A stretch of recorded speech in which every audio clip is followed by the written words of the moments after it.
7 Miracles from the Book of John. Turning water into wine. One day, Jesus, his disciples, and his mother went to a wedding in Cana. In the middle of the party, the wine ran out.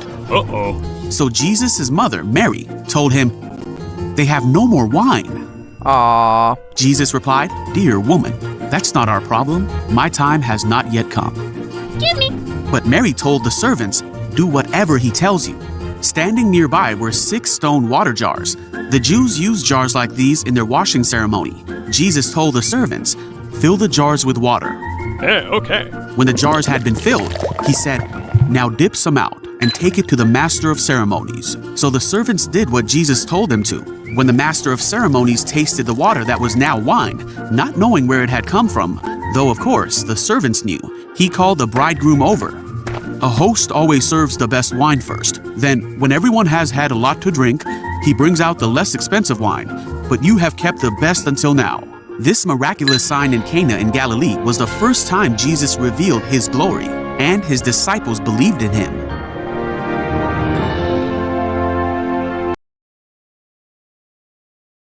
Healing the nobleman's son. After spending 2 days there, Jesus left and went to Galilee, for he himself had said, "Prophets are not respected in their own country."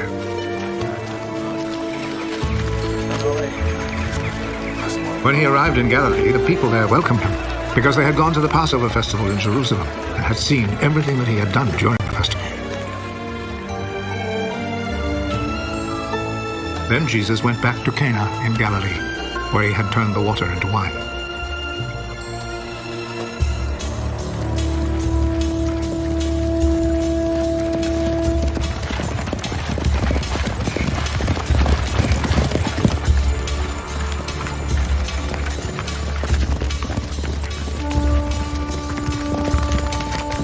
A government official was there whose son was sick in Capernaum.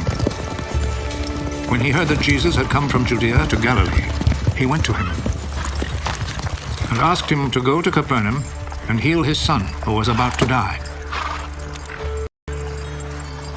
None of you will ever believe unless you see miracles and wonders.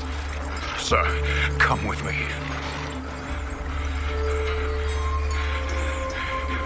Before my child dies. Go. Your son will live. The man believed Jesus' words and went.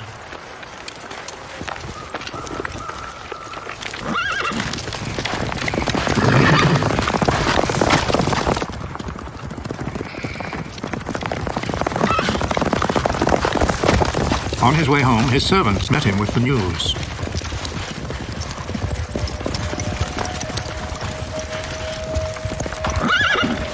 Your boy, he's going to live. He asked them what time it was when his son got better. It was 1 o'clock yesterday afternoon when the fever left him. Then the father remembered that it was at that very hour when Jesus had told him. Your son will live.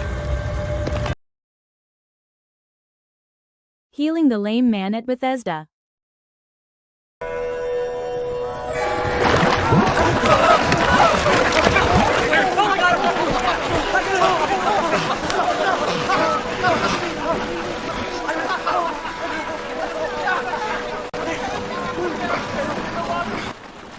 I have a question for you.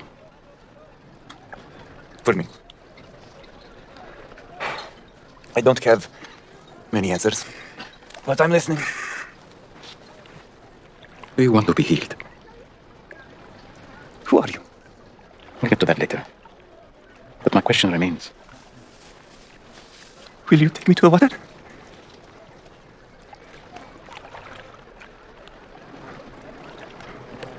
Look, I'm having a really bad day.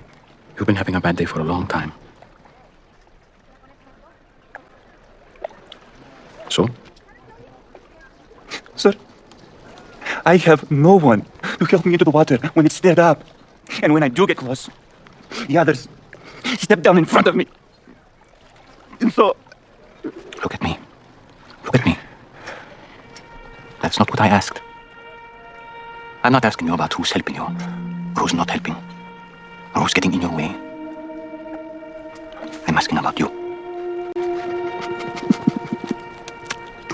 I've tried. For a long time, I know. And you don't want false hope again, I understand. But this pool, it has nothing for you. It means nothing. And you know it. But you're still here. Why? I don't know. You don't need this pool. You only need me. So, do you want to be healed? So let's go. Get up, pick up your mat, and walk.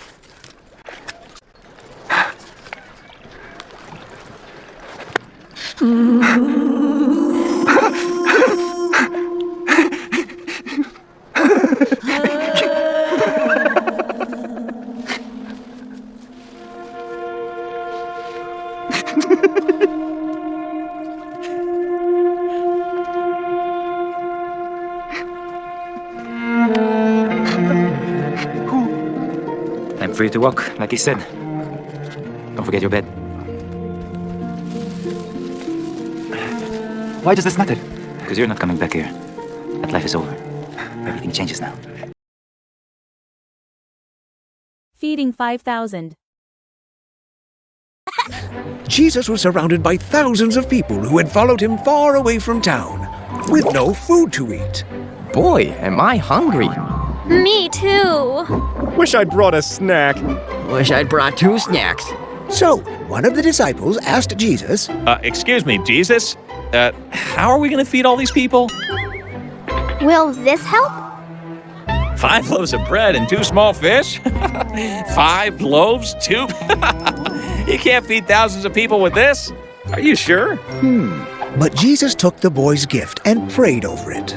Then he started breaking pieces off and giving them to the people. And then there were more pieces, and more pieces, and more pieces. So many pieces that, Look! Every person got to eat as much as they wanted. Jesus was giving them another sign. In God's kingdom, there is always enough. Enough food, enough warmth, enough love. Walking on water. When evening came, Jesus' disciples went down to the lake, got into a boat, and went back across the lake towards Capernaum. Night came on, and Jesus still had not come to them. By then a strong wind was blowing and stirring up the water.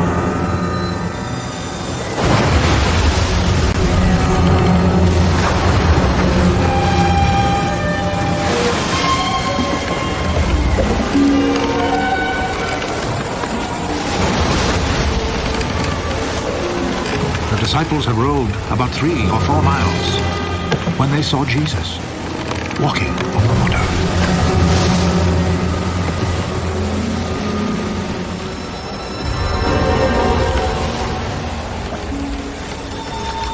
Coming near the boat, and they were terrified. Don't be afraid. It is I.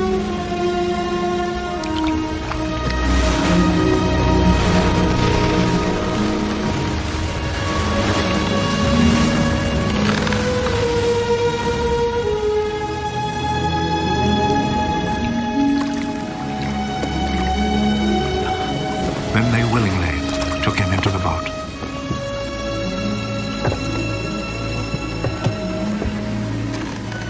And immediately the boat reached land at the place they were heading for. Next day, the crowd which had stayed on the Healing the man, born blind. Jesus was walking with his disciples, and he saw a man who was born blind. His disciples wondered whose fault it was that this man was blind. Jesus told them it was not because anyone sinned, but rather it was because the power of God could be shown through this man's life. Then Jesus spit on the ground and made mud. He spread the mud over the blind man's eyes and told him, "Go wash yourself in the pool of Siloam."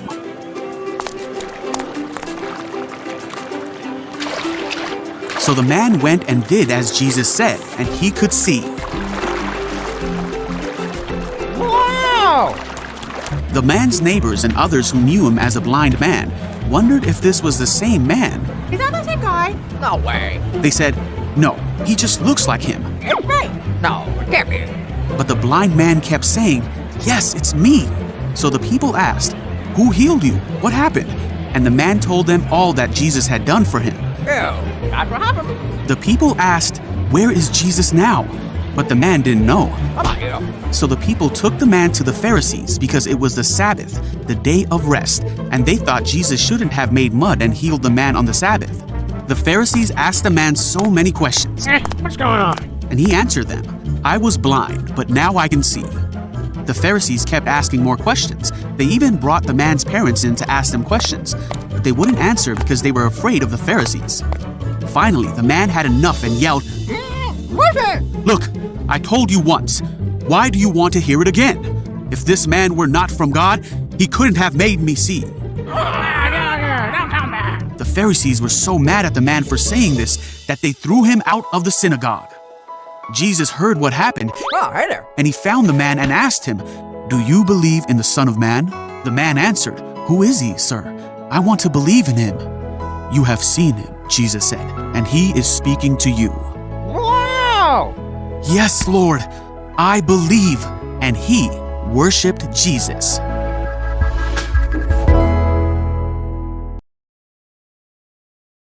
Raising Lazarus from the dead. Jesus had a friend named Lazarus who was very sick. He had two sisters named Mary That's okay. and Martha, Here you go. who sent a message to Jesus telling him, "Lord, your dear friend is very sick." So come on. But when Jesus heard about it, he said, "Lazarus' sickness will not end in death. No, it happened for the glory of God." What? So although Jesus loved Martha, Mary, and Lazarus, he stayed where he was for the next 2 days. All right, let's go. Finally, he said to his disciples, "Let's go back to Judea." Are you sure? But his disciples did not think this was a good idea because the people in Judea had tried to kill Jesus. But Jesus told them they were going anyway. He said, "Our friend Lazarus has fallen asleep, but now I will go and wake him up." You'll be okay. The disciples thought Jesus meant Lazarus was simply sleeping. So Jesus told them plainly, "Lazarus is dead. What? And for your sakes, I'm glad I wasn't there. For now you will really believe. Come, let's go see him." Thomas said to his fellow disciples, "Let's go too and die with Jesus." When Jesus arrived at Bethany, he was told that Lazarus had already been in his grave for 4 days. Many people had come to be with Mary and Martha because their brother had died. When Martha got word that Jesus was coming, she went to meet him. Martha said to Jesus, "Lord, if only you had been here, my brother would not have died. But even now, know that God will give you whatever you ask." Jesus told her, "Your brother will rise again." "Yes," Martha said, "he will rise when everyone else rises at the last day." Jesus told her, "I am the resurrection and the life. Anyone who believes in me will live even after dying." "Do you believe this, Martha?" "Yes, Lord," she told him. "I have always believed you are the Messiah, the Son of God." Then she returned to Mary. She told Mary, "The teacher is here and wants to see you." So Mary immediately went to him. When the people who were at the house consoling Mary saw her leave so hastily, they assumed she was going to Lazarus' grave to weep. Oh, let's go too. So they followed her there. When Mary arrived and saw Jesus, she said, "Lord, if only you had been here, my brother would not have died." When Jesus saw her weeping and saw the other people wailing with her, a deep anger welled up within him. "Where have you put him?" he asked them. They told him, "Lord, come and see." Then Jesus wept. The people who were standing nearby said, "See how much he loved him?" But some said, "This man healed a blind man. Couldn't he have kept Lazarus from dying?" Jesus was still angry and he arrived at the tomb. "Roll the stone aside," Jesus told them. Wait, hold on, Jesus. But Martha protested, "Lord, he has been dead for 4 days. The smell will be terrible." Jesus said, "Didn't I tell you that you would see God's glory if you believe?" Go ahead. So they rolled the stone aside. Then Jesus said, "Father, thank you for hearing me. You always hear me. but I said it out loud for the sake of all these people standing here, so they will believe you sent me." Then Jesus shouted, "Lazarus, come out!" And Lazarus came out, his hands, feet, and head wrapped in cloth. Jesus told them, "Unwrap him and let him go." Wahoo! Many of the Jews who were there believed in Jesus, for he had raised Lazarus from the dead.